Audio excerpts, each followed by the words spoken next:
I once bought a failing newspaper for 8 figures, just to shut down a journalist I didn't like. Today I earn my coffee money fixing watches. The journey from that man to this one wasn't a slow decline. It was a freefall that started with the opening of a single email. And the worst part? I was the one who jumped. They say Rome wasn't built in a day. My empire wasn't either. It took 10 years. 3,650 days of a hunger that gnawed at me, that consumed every waking moment and haunted my sleep. But to destroy it, that only took the time of a single click.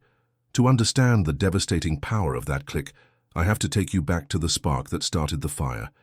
The fire that propelled me and that, in the end, burned everything I had to the ground. Let's go back 45 years. I'm 25. I am not the man you see before you.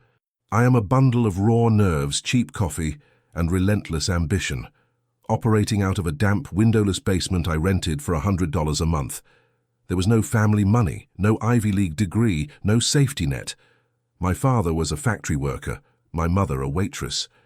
They were good people, but they were perpetually tired. Their life was a slow, honorable march towards oblivion, and I was terrified of following in their footsteps. My motivation wasn't born from a grand vision of success. It was born from a visceral fear of failure. I wasn't running towards a dream. I was running away from a nightmare. My big idea wasn't glamorous. It didn't involve social media or viral apps. This was before all that. I had spent a miserable year working in telesales, and I noticed something simple but profound. Companies spent millions of dollars chasing new customers while treating the ones they already had like yesterday's garbage. They had no system, no memory. It was a leaky bucket, and they were trying to fill it with a fire hose. So in that basement, surrounded by programming manuals and the constant hum of a second-hand server, I started building Nexus Connect. It was one of the first automated customer relationship management platforms, a simple, elegant piece of software designed to help small and medium-sized businesses remember, understand, and retain their clients. It was a digital memory for businesses that had none. For 3 years, that basement was my entire world. I wrote code for 18 hours a day. My diet consisted of whatever was cheapest at the corner store. I sold my beat-up car to buy a more powerful server. I remember the shame of telling my then-fiancée, Eleanor, that I couldn't come to her sister's wedding because I had a deadline. The truth was, I couldn't afford a suit, let alone a gift. The fight that followed was the end of us. I told her, I can't build a future with you when I'm still trying to build a present for myself. It was the cruelest, most honest thing I'd ever said. I didn't lose her. I sacrificed her on the altar of my ambition. That's the kind of hunger I'm talking about. It devours everything. Friends fell away. My family thought I was crazy. I was utterly, completely alone with this one burning obsession. I wasn't building a company. I was building a fortress, brick by painful brick, to keep the world of my father's factory out. I wasn't a businessman. I was a fugitive. I pitched Nexus Connect to over 50 potential investors. All of them said no. Too niche. The market isn't ready. What does a kid from the wrong side of the tracks know about business? Each rejection was a nail in my confidence, but my fear of failure was always stronger than my fear of rejection. So, I kept going. I started calling businesses directly, offering free trials, begging for a chance to prove my concept, this flame, this drive to build something from absolute nothing. If you feel that burning inside you, if you're in your own basement right now, fighting your own battles, then do me a favor and join this community. Subscribe to the channel right now and tell me in the comments what city or country you're fighting from. I want to know where that energy is coming from in the world today. The turning point came from a place of equal desperation. A family-owned car dealership, 3 months from bankruptcy. The owner, a man named Marcus, had tried everything. He was a good man, being crushed by a changing market. He had nothing to lose, so he gave my software a chance. I spent a week with him, installing the system, training his small team, practically living in his dealership. For the first time, they started tracking customer birthdays, service histories, the names of their kids. They sent personalized follow-ups, not generic junk mail. 6 months later, Marcus called me. I expected him to say it wasn't working. Instead, there was a tremor in his voice. He said, "Alistair, I don't know what kind of magic you put in this thing. Their repeat business had doubled. Their service center was booked solid for the first time in years. They weren't just selling cars anymore, they were building relationships. My software hadn't just saved his business, it had resurrected it. He became my first evangelist. He told another business owner who told two more. The spark had finally found dry tinder. Within a year, Nexus Connect was growing faster than I could handle. I had to hire my first employees, lease my first real office, a tiny space above a laundromat that always smelled of detergent. But to me, it smelled like victory. And then came the day. I remember logging into my bank account to pay my server bills and seeing a number I didn't recognize. It had too many commas. $1 million, my first million. You'd think there would be champagne, a wild celebration. There was none of that. I just sat there staring at the screen for a long, long time. It wasn't joy I felt. It was silence. It was the silence of a finish line I had crawled across on my hands and knees. It was the feeling of finally being able to breathe after holding my breath for years. I hadn't won anything. I had simply survived. I closed my laptop, walked out of that tiny office, and for the first time in years, I took a walk without a destination. I had escaped the past. Now I thought it was time to conquer the future. I had no idea that the future was where my real enemy was waiting, and that enemy was me. I didn't just learn to fly, I decided I owned the sky. The first million brought relief, but the 10th million brought a dangerous kind of comfort. The 100th million brought something else entirely: insulation. Money in those quantities becomes a new kind of element. It's not paper or metal. It's an invisible substance that surrounds you, muffling the sounds of the real world. The scent of detergent from my first office was replaced by the aroma of aged leather in my private jet. The anxieties of survival were replaced by the complex logistics of managing a global portfolio. I had escaped the basement so completely that I had forgotten what the cold, hard floor felt like. My world, by the time I was 35, was a masterpiece of curated perfection. I had a penthouse in Manhattan that felt less like a home and more like an observation deck for my own life, with glass walls that stared down at the city I had conquered. I owned a chalet in Aspen I visited twice a year, and a villa in St. Bart's I had seen only once. They were not homes, they were assets, flags planted on the map of my success. The dreamer who fought for every contract was gone. In his place stood a king who began to believe he was infallible. Wealth wasn't a number in an account anymore. It was an atmosphere I breathed, and it thinned the oxygen of humility with every ascent. My company, Nexus Connect, was a titan, but it was no longer enough. The thrill of building was replaced by the addiction of acquiring. I moved into venture capital, buying and selling companies with the casual dispassion of a chess master playing with pawns. My days were a blur of boardrooms, international calls, and dinners with people whose names appeared in headlines. They didn't laugh at my jokes because they were funny. They laughed because my signature could create or vaporize fortunes. This is the most intoxicating part of extreme wealth. It creates a reality distortion field around you. Your opinions become insights. Your whims become strategies. Your flaws are rebranded as charming eccentricities. The man who had been told no 50 times now lived in a world where yes was the default setting. And that is where the first crack appeared. It wasn't a cataclysmic event. It was a hairline fracture, almost invisible to the naked eye, in the foundation of my own character. It started with a company called Quantix. In the burgeoning world of financial technology, Quantix was the shiniest new thing. A platform that promised to use quantum computing principles to predict market fluctuations. It was brilliant, audacious, and almost certainly impossible.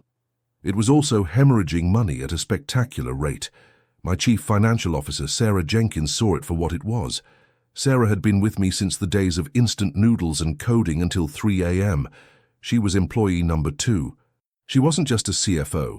She was the keeper of our institutional memory, a constant grounding reminder of where we came from.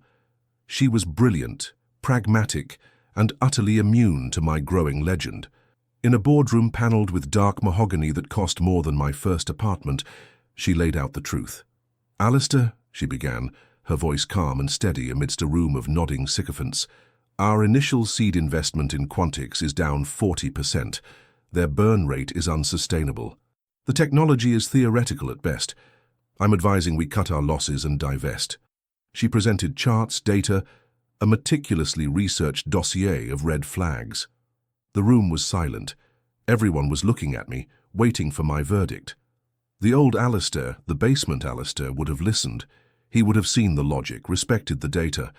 But the man sitting at the head of that table was no longer the old Alistair. I didn't see a prudent warning. I saw a failure of imagination. I didn't hear caution. I heard fear. I let the silence hang in the air for a moment, savoring the power of it. Then I smiled, a slow, condescending smile that I knew would cut her deeper than any shout. "Sarah," I said, my voice dangerously soft. "Do you remember when they said Nexus Connect was too niche? When they said small businesses would never pay for software? The future doesn't show up on a spreadsheet. It's built by people who can see around the corner." I turned my gaze to the rest of the board. Quantix isn't a liability. It's the future of finance, and we are going to own it. The humiliation in Sarah's eyes was a flicker of fire, quickly extinguished. She simply nodded. "As you wish, Alistair." The rest of the board erupted in murmurs of agreement, praising my vision and courage. They weren't agreeing with my logic, they were aligning with my power. I had turned a business decision into a test of loyalty, and everyone had passed. Everyone except Sarah. That night, something hardened in me. Her pragmatism felt like an anchor when I was trying to build a rocket ship. She represented the gravity I was so desperate to escape. 2 weeks later, I had HR deliver her a severance package so generous it was obscene. It was a golden cage, a reward for her years of service and a clear message. The old world was over. There was no room for dissent in the empire I was building. Firing her was the quietest, most brutal act of my career. It was the sound of the ice cracking under my feet, but I was too high, too insulated by the warm air of my own success, to feel the cold. To prove to her, to the world, and most of all to myself that I was right, I decided to double down. No, I would go all in. I initiated a plan not just to invest more in Quantix, but to acquire a controlling interest. $100 million. A figure that would have been unimaginable to the young man in the basement, but was now a weapon to be wielded in the war against doubt. I looked at the deal memo, a stack of paper that represented a monumental risk. All I saw was the headline that would follow. Alistair Thorne, the visionary who tamed Wall Street. I signed the documents with a flourish, the ink flowing like a river of pure ego. I wasn't buying a company. I was buying validation. I was making a statement that my gut was more valuable than any data, that my will alone could bend reality. I was declaring war on caution itself, a war I was absolutely certain I would win. $100 million anchor doesn't sink you all at once. First, it just slows you down. Then it starts to pull. Quantix wasn't merely a bad investment. It was a black hole, disguised as a star. The revolutionary quantum algorithm turned out to be little more than a sophisticated random number generator, wrapped in impenetrable jargon. The code was a labyrinth of bugs and dead ends, a testament to its founder's talent for fundraising rather than engineering. The company wasn't just burning through cash, it was incinerating it, and the smoke smelled of fraud. The rational move, the one Sarah would have executed with surgical precision, was to liquidate. Write it off as an expensive lesson in hubris, take the public relations hit, and refocus on the core business. But my ego had become so intertwined with the Quantix narrative that its failure felt like a personal refutation of my genius. A king does not admit his new castle is built on a swamp. He orders his men to drain the swamp no matter the cost. So I began to drain my own empire. I redirected top engineering talent from Nexus Connect, pulling my best minds away from our profitable, stable flagship product to work on the technological Frankenstein's monster that was Quantix. It was like taking the healthy organs from one body to transplant them into a corpse. My best people were frustrated, their talents wasted on an impossible task. They warned me. They told me the foundational technology was flawed. I didn't listen. I saw their warnings not as expert advice, but as a lack of vision. To insulate myself from this negativity, I promoted a man named Julian Vance to be my new Chief Strategy Officer. Julian was everything Sarah wasn't. He was young, impeccably dressed, and spoke in a hypnotic cascade of buzzwords: synergy, disruption, paradigm shift. He was a master of corporate hagiography, and his primary subject was me. He never presented problems, only opportunities for growth. Quantix's failure to produce a working product wasn't a failure. It was a sign that we were so far ahead of the curve that the market hadn't caught up. My decision to acquire it wasn't a mistake. It was a bold, contrarian play that would be vindicated by history. Julian became my echo. He was the high priest of my own burgeoning cult of personality, and he excommunicated anyone who didn't worship at my altar. One by one, the old guard, the veterans who had been with me since the laundromat office, were pushed out or left in disgust. They were replaced by bright, ambitious young people who understood the new primary directive. Alistair is always right. My boardroom, once a place of fierce debate, became a sterile chamber of unanimous consent. I had mistaken silence for harmony and agreement for validation. While I was occupied playing savior to my pet project, Nexus Connect began to drift. It was a battleship I had left without a captain. For years, its market dominance had seemed unassailable, but the tech world abhors a vacuum. Competitors, nimble startups with fresh ideas, began chipping away at our market share. Our innovation pipeline dried up. Customer service complaints ticked upwards. My cash cow was beginning to show signs of sickness, and I was too busy trying to teach a pig to fly. My life outside of work mirrored the isolation I'd cultivated in the boardroom. I moved through a world of superficial interactions. I attended galas, sat on charity boards, and my name was whispered with a mixture of awe and fear. But genuine connection, that had become impossible. My remaining family tried to reach me, but their concerns about my health or my happiness felt trivial compared to the monumental pressures I was under, or so I told myself. The truth is, their quiet, normal lives were a reproach to the gilded cage I had built for myself. I didn't have friends, I had allies. I didn't have conversations, I had meetings. The man in the penthouse was lonelier than the boy in the basement had ever been. Then came the blog post. It appeared on a small, obscure financial analysis site called The Market's Microscope. The title was a dagger, Emperor Quantix's New Code. It was meticulously researched, brutally technical, and utterly devastating. It didn't just question the company's financials, it methodically dismantled the lie of its technology, complete with anonymized quotes from what were clearly current or recently departed engineers. It laid bare the entire charade for the world to see, concluding that Quantix was less a tech company and more a multi-million-dollar monument to one man's vanity. The fallout was immediate. Our stock price, which had been resilient, took a terrifying dip. Reporters started calling. Investors grew nervous. The quiet whispers about my vision were replaced with louder whispers about my recklessness. I felt a blinding, white-hot rage. I wasn't angry about being wrong. I was furious about being exposed. It felt like a betrayal of the highest order. The article was too detailed, too precise. This wasn't an outsider's analysis. This was an inside job. Instead of addressing the substance of the article, which was a fatal error, I focused all my energy and resources on finding the source of the leak.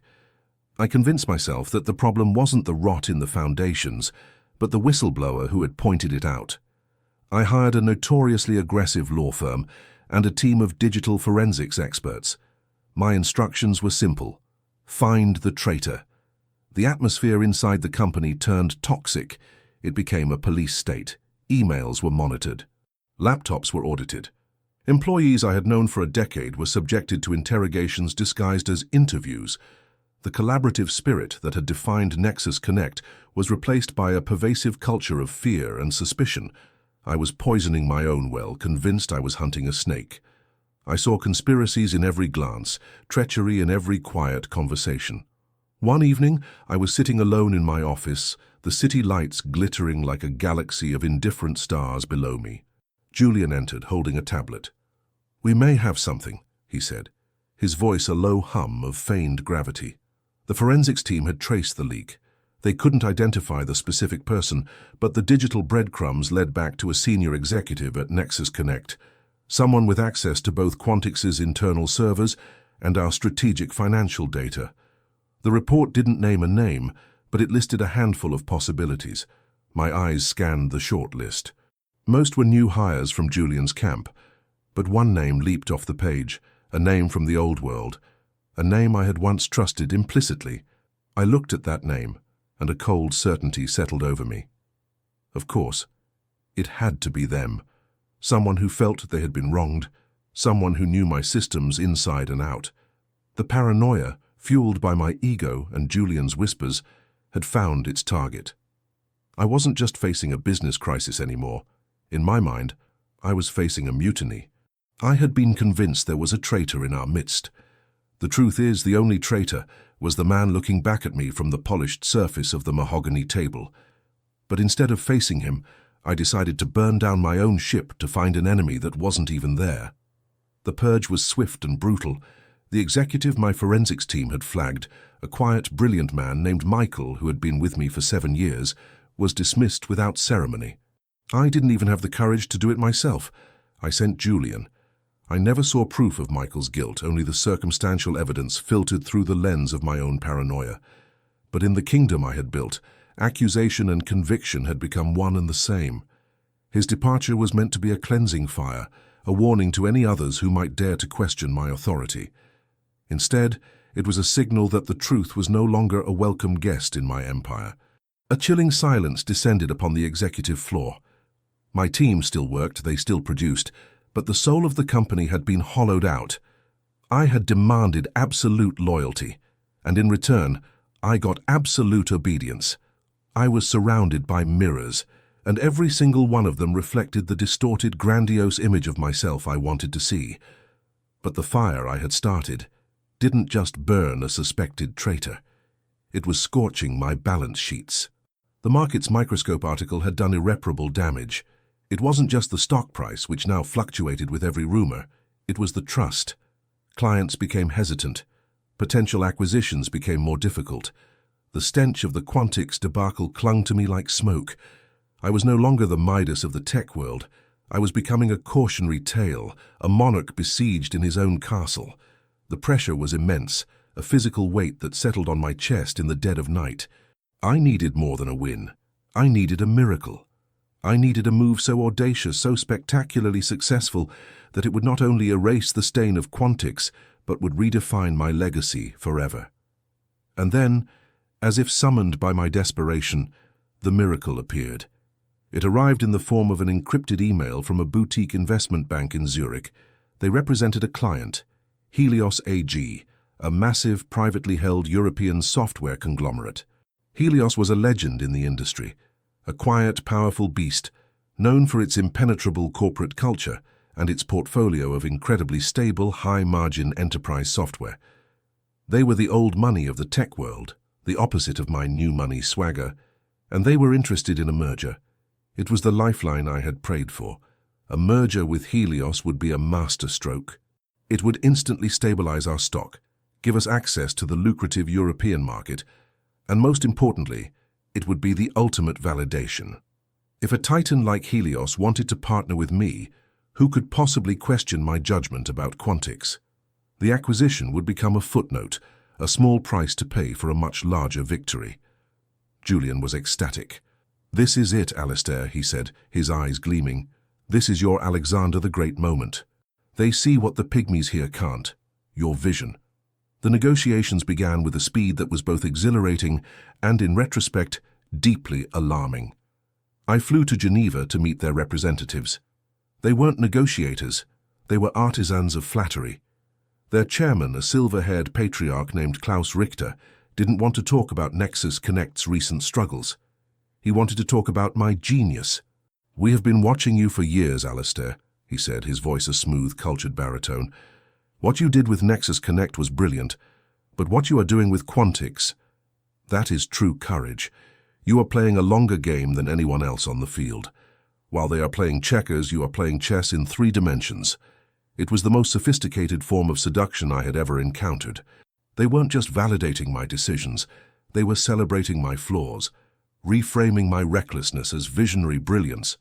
Every warning my old team had ever given me was dismissed as the predictable fear of lesser men. I drank it in like a man dying of thirst.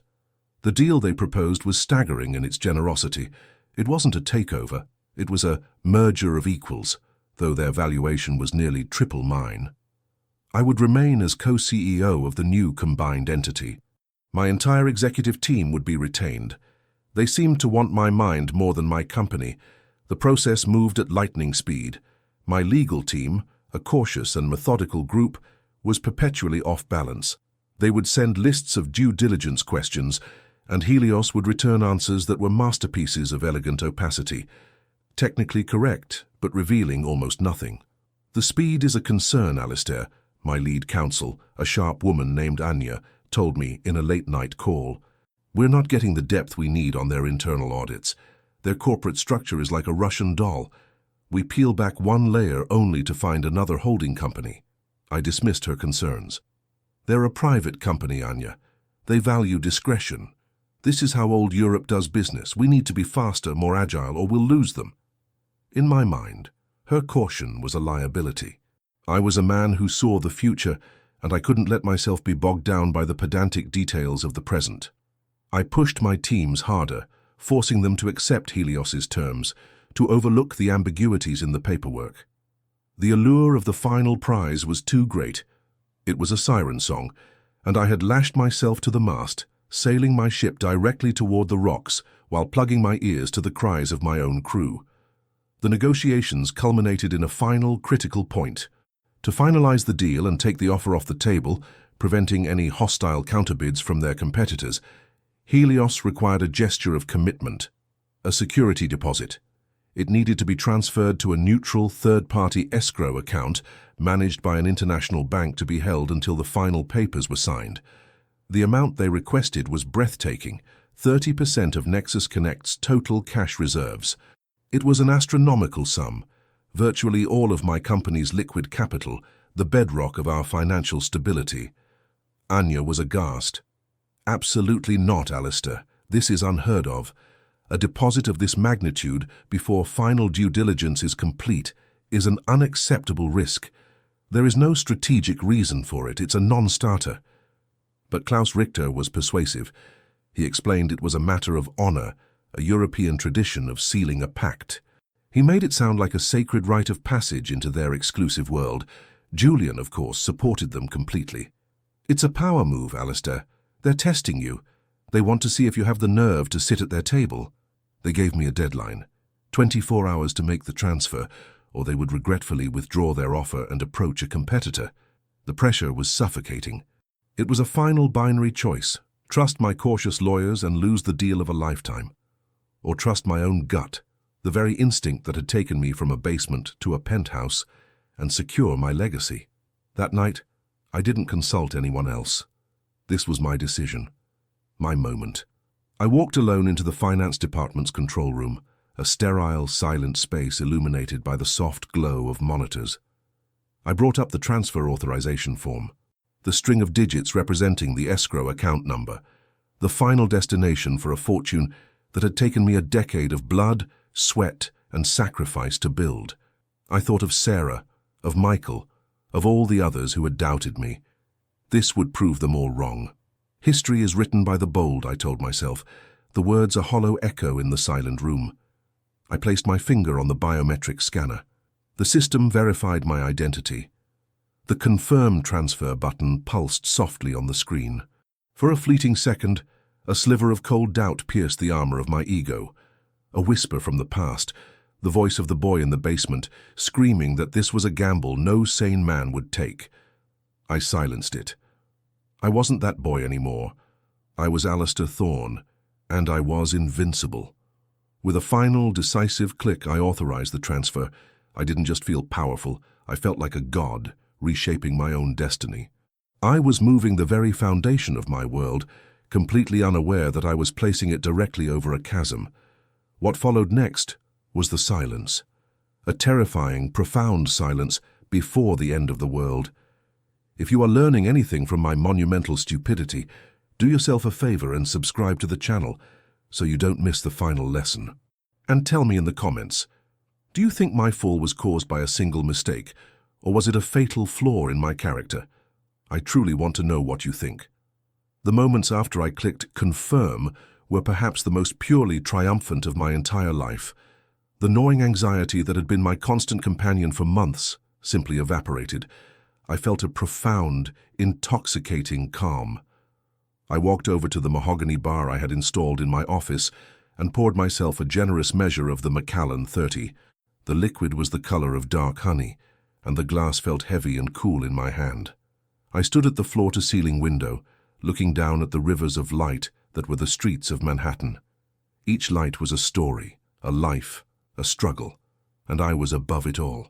I had wrestled with doubt, battled with traitors, and stared into the abyss of a catastrophic failure, and I had emerged not just intact, but stronger. This merger wasn't a recovery, it was an ascension. I raised my glass to the city, to my own reflection in the darkened glass. To the future, I whispered. The whiskey was smooth, with a hint of smoke and aged oak. It tasted like victory. For the next hour, I allowed myself to dream. I envisioned the press conferences, the magazine covers that would read Thorne's Gambit, how a daring bet redefined the tech landscape. I imagined the look on the faces of my competitors. I even imagined, for a fleeting, petty moment, sending a copy of a magazine to Sarah Jenkins, a final, silent testament to my vindication. I was so lost in the architecture of my own ego that I almost missed the soft chime of a new email arriving. I sat down at my desk, a magnanimous smile on my face. This would be it, the confirmation from Klaus Richter, the official welcome into the Pantheon. But the email wasn't from Helios AG. The sender was Arthur Vance, my head of cybersecurity, a quiet, perpetually worried man I had hired a year ago. The subject line contained a single chilling word: urgent. My smile vanished. Arthur only used that word for active breaches, for emergencies. My first thought was that we were under some kind of cyber attack, a denial of service or ransomware. I opened the email. It contained none of the technical jargon I expected. There was only one sentence, a line of text that seemed to float in the white space of the screen, disconnected from reality. Alistair, the escrow account you transferred funds to was a ghost shell. We have been targeted by a highly sophisticated spear phishing campaign. The money is gone. The words didn't register at first. They were just sounds, symbols without meaning. Ghost shell? Spear phishing? It felt like a language from another planet. My brain, which had just been soaring in the stratosphere, refused to descend. This had to be a mistake, a system error, a false alarm from an overly paranoid tech chief. I picked up my phone, my fingers suddenly feeling thick and clumsy. I dialed Arthur's number. He answered on the first ring. "Arthur," I said, my voice strained, attempting a tone of calm authority. "I just got your email. Explain." Simply. The silence on the other end of the line was the sound of a world ending. When he finally spoke, his voice was stripped of all emotion. A flat, clinical monotone that was more terrifying than any scream. "There is no Helios AG, Alistair. Not as we know them. The company exists, but the people you met, the deal, the website, the data room, it was all a fabrication, a masterful piece of social engineering. They built an elaborate, perfect mirror of a real company and used it to target you. They studied you. They knew your ambitions, your recent troubles, your ego. They didn't hack our systems. They hacked you. The moment the funds hit the account, they were instantly laundered through a chain of 100 different, untraceable cryptocurrency wallets. It vanished in less than a second. I am so sorry, Alistair. It's the most perfect corporate heist I have ever seen." I dropped the phone. It clattered onto the desk, but the sound seemed to come from a great distance. The air in the room became thick, unbreathable. The magnificent view of the city began to warp and swim before my eyes, the lights blurring into streaks of cruel, mocking color. The whiskey in my stomach turned to acid. A cold wave started in my feet and washed over my entire body, leaving me frozen, gone. The word wasn't a concept anymore. It was a physical state. It was a void where the foundation of my life used to be. The next few hours were an out-of-body experience. The implosion started from the inside out. My first call was to Julian. His phone went straight to voicemail. I tried his private line, disconnected. The high priest had vanished the moment the temple began to crumble. Then the external world came crashing in. The bank, having detected the massive, instantaneous outflow from the fraudulent account, had automatically frozen all of our corporate assets pending an investigation. We were paralyzed. By dawn, the news had leaked. A single headline on a financial wire service was the spark: Nexus Connect halts trading amid rumors of catastrophic financial loss. And then the deluge began. My phone, the same instrument of power I had used to build my empire, became a weapon of torture. Every call was a fresh wave of disaster, the board demanding an emergency meeting. Creditors, their friendly tones replaced with the clipped hard edge of panic. They started calling in their loans. Covenants were breached. The intricate web of debt and leverage I had so carefully constructed to fuel my growth was now a noose, tightening around my neck with every passing minute. I watched a financial news channel on the television in my office, muted. Our stock symbol, NCX, was a waterfall of crimson. It wasn't just falling, it was in free fall, a vertical line plunging towards zero. I saw my own face flash on the screen, a picture from a magazine cover where I looked confident, powerful, invincible. The man on the screen was a stranger to me now, a fool from a forgotten lifetime. The numbers at the bottom of the screen told the story. In 90 minutes, 10 years of work, innovation, and relentless drive had been erased. My net worth, a figure I had once checked with religious fervor, was dissolving in real time. The days that followed were a blur of humiliation. Bankruptcy proceedings, hostile depositions with regulators, lawyers speaking a language of receivership and liquidation that I could barely comprehend. My world shrank from a global empire to a series of sterile, beige conference rooms. The process of dismantling a life is a brutal, methodical affair. Strangers in suits walked through my penthouse with clipboards, tagging my furniture, my art, my life's acquisitions with little yellow stickers. They inventoried everything, from the multi-million-dollar Picasso in the hallway to the cufflinks in my drawer. These objects, which had once been symbols of my ascent, were now just assets to be sold off to appease a horde of angry creditors. The human cost was worse. I had to lay off thousands of employees, people who had believed in me, whose livelihoods depended on the company I had built and then gambled away. I saw their faces, a mixture of anger, fear, and profound disappointment. It was the look in their eyes that finally broke through the shock and numbness, the moment I understood the true magnitude of my failure. I hadn't just lost money. I had betrayed trust. I had destroyed a community. The final act was quiet. After the company was carved up and sold for parts, after my homes were auctioned off, after my name was stripped from the buildings it once adorned, I was left with nothing. I packed what little I had left into a single cardboard box. A few books, a picture of my parents, the watch my father had given me when I graduated. A simple, elegant timepiece that I had long ago replaced with something far more expensive, but infinitely less valuable. The part ends with me walking out of the gleaming skyscraper that had once been my monument, carrying that box. The doorman, a man I had seen every day for 5 years, didn't meet my eyes. I was no longer Alistair Thorne, the titan of industry. I was a ghost, invisible to the world I had once commanded. I walked until I reached a bench in Central Park and sat down, the box on my lap. The sun was setting, casting long shadows across the grass. I had nothing. No home, no company, no fortune. I was not at the bottom. I was somewhere below it, in a place I didn't even know existed, with only the crushing weight of a single, catastrophic send for company. If my story were a movie, this is the part where the montage would begin. Quick cuts of me finding a new, brilliant idea, working tirelessly in a garage, and rising from the ashes to build an even bigger, better empire. The world loves a comeback story. But my life is not a movie. There was no comeback. There was only the long, quiet, arduous process of learning to live with the man I had become. The first year after the collapse was a descent into a grey fog. Humiliation is a relentless thief. It steals your past by reframing it as a prelude to disaster, and it steals your future by convincing you that you don't deserve one. I was 70 years old, a pariah in the business world, and utterly broken. I rented a small one-room apartment in a part of the city I had once only flown over.